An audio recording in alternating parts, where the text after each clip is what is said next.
3 books that changed my entire perspective on studying, all in 3 minutes. So one of my biggest regrets during med school and residency was not reading more books. Reading is how you quickly learn things, but a lot of people don't do it. So the first tip comes from How to Be a Straight A. It says that work accomplished equals time spent times intensity. It looks complicated, but it's actually pretty simple. The amount of work you get done depends on how intensely you're working. Basically, the more focused you are, the faster you work and the less time you'll need to spend. It's like, duh.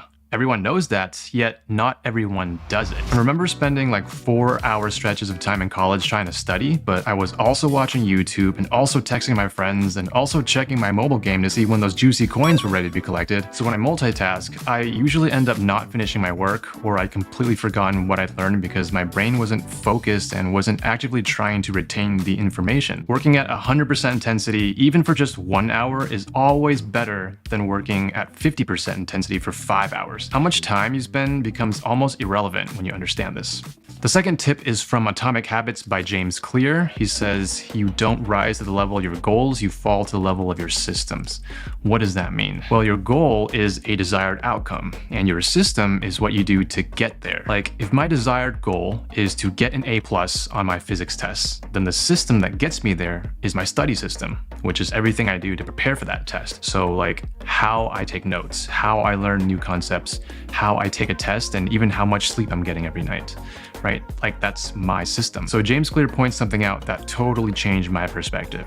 He said, every ambitious student has the same goal of getting an A in physics, but not every student gets the A, because not every student has the same study system, which means the goal doesn't matter. It's all about the system. So instead of obsessing over reaching a goal, which is not entirely under your control anyway, you should focus on figuring out a good study system. The third book is Make It Stick by Peter Brown. He basically says you must seek challenge, and the term that he uses in the book is desired difficulties. There's a certain level of difficulty or like a sweet spot that you want to be learning in. So for example, if you're a college student, you get really bored doing basic algebra. It's like too easy. But you'd also get really bored doing PhD level astrophysics, which is way too hard.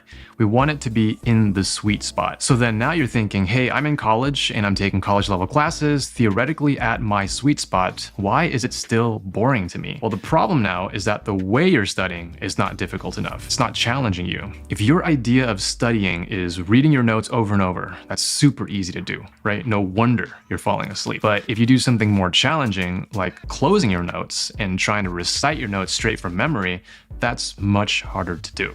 So your brain is going to work harder, and that desired difficulty is going to make the information stick.